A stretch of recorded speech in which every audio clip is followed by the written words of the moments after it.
Gotta be honest with you guys, I really didn't think I was going to be making another Marvels video anytime soon because, quite frankly, I was just gonna drop it. I really didn't have anything else to say. But the funny thing is, they have given me something to now talk about because apparently the Marvels, only after just a couple of weeks of being in the theaters, is going to end its theatrical run. Yes, ladies and gentlemen, the Marvels initially got dropped about 1,000 theaters over the last couple of days, and apparently it's coming to a complete end very quickly, resulting in one of the biggest, if not the biggest, MCU bomb ever. So let's get into our, hopefully, final video about the Marvels. But of course, before we do, if you are new here, just consider hitting that subscribe button. I would greatly appreciate it, and like the video to push us out into the YouTube algorithm. So we have a headline here from MovieWeb that says the Marvels ends its theatrical run with the worst MCU box office ever. Things get even worse for the Marvels after becoming the worst premiere in the history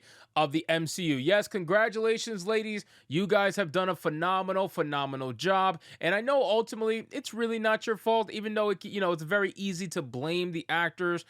Really, it's not their fault. It's really the writers and the directors and the people ultimately trying to tell the story, because they're the ones that control the narrative. They're the ones that control the message, and they're the reason why all this nonsense is even allowed to begin in the first place. It says the Marvels experienced a massive drop of 77.8% in its second weekend, making it the worst performing Marvel Studios film in its second weekend and the biggest drop for a superhero movie in Hollywood history. The film had to compete with The Hunger Games, The Ballad of Songbirds and Snakes, which took first place at the box office, exacerbating the Marvel's disappointing performance. Superhero fatigue and setbacks within the MCU and DC, combined with other factors like the COVID pandemic and streaming platform popularity, highlight the need for the new storytelling approaches to bring audiences back to theaters. Well, here's the thing, ladies and gentlemen. You had an entire Hollywood that was advocating for streaming. You had Hollywood actively pushing streaming because they were all down for the lockdowns. You get what I'm saying? Every single one of them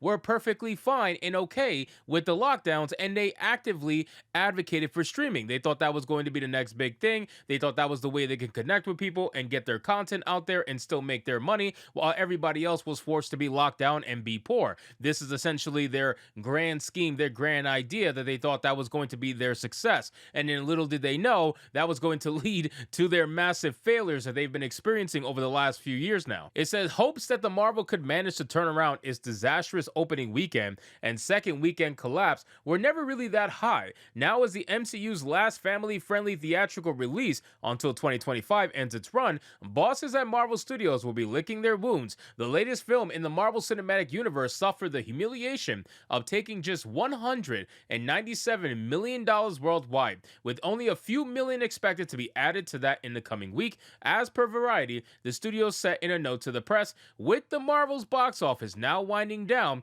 we will stop giving weekend reporting of international and global grosses on this title. Well, I wonder why that is. I wonder why Variety will stop reporting on the grosses of the Marvels. Do you think that they would stop reporting on the gross of the Marvels if it was a successful movie? Of course not. They're going to stop because not only is it not profitable for them anymore, but realistically, they don't really want to lose their access with Hollywood. So they're going to just stop reporting about it. They're going to stop talking about it, and they're going to pretend like none of this ever happened, and they're going to move on and hopefully get brought back in the future for an exclusive. You know what I'm saying? That's basically how websites like Variety tend to operate. So it says the previous holder of the record was 2008's The Incredible Hulk, which ended its theatrical run at just over $260 million.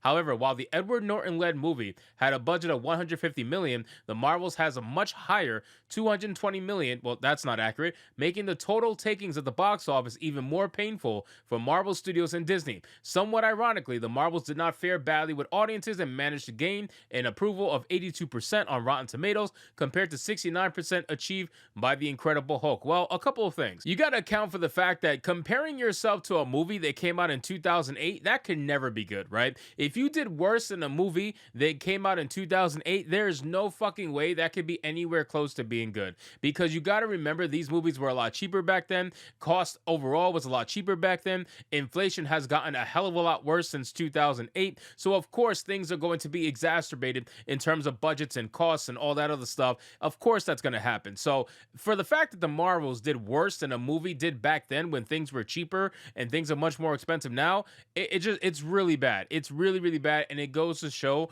that they have no idea what they're doing. Okay. They have absolutely no idea what they're doing. They're so focused on the message. The message is the most important thing to them, that they have decided that that is worth losing hundreds of millions of dollars for. Why that is, I'm honestly really not sure at the end of the day, but give or take, here's where we stand. So you got to imagine that this movie probably had maybe $100 million in marketing. So when you add that to the $300 million budget, you're going to get about 400 some odd million. They got a $50 million tax credit. So now you're at about 350 some odd million, and the movie's only going to make about 200 million. So cut it in half on average. They take home 100 million and they lose about 200 some odd million. It's going to be a massive, massive loss for Disney, the likes of which they will never admit to, obviously, but they are feeling this. They are absolutely feeling the loss on the Marvel. It says, after a complicated start to the year with the release of Ant-Man and the Wasp: Quantumania and the subsequent accusations against Jonathan Majors, Marvel Studios seemed to find some peace thanks to James Gunn and his last adventure with the company before dedicating himself completely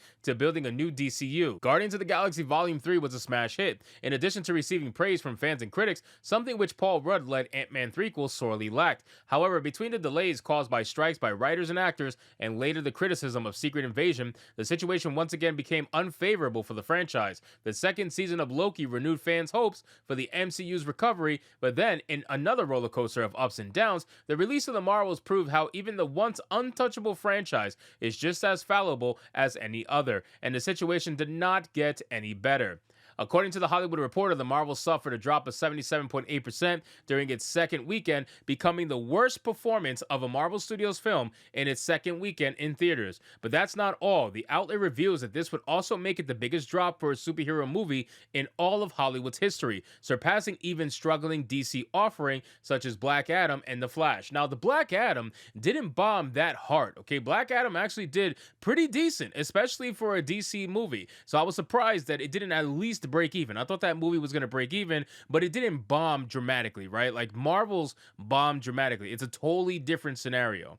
Flash did actually bomb dramatically, and rightfully so, and deservingly so. Flash should have bombed right from the get-go when they kept advocating for freaking Ezra Miller. After everything that this crazy psychopath has done and continues to do, they will continue to advocate for him because he is part of the protected class. So ultimately, ladies and gentlemen, this is the final nail in the coffin for what we knew was going to be an absolutely terrible shit show. We called it from the start. They will never admit that we are right. They just can't ever admit when they're right. We always admit when we're wrong. When good content actually comes out that we thought was going to be bad, we tend to admit when we're wrong and we end up watching it, or at least give it a good word of mouth. But these people will never admit when they're wrong. They will never admit when they swung and missed, and that's just how Hollywood is, man. So anyway, guys, thank you so much for watching this video. I hope you did enjoy it, and if you did, consider leaving me a subscribe. I would greatly appreciate it. Don't forget to like the video, comment, let me know what you thought, and I'll see you guys on the next one.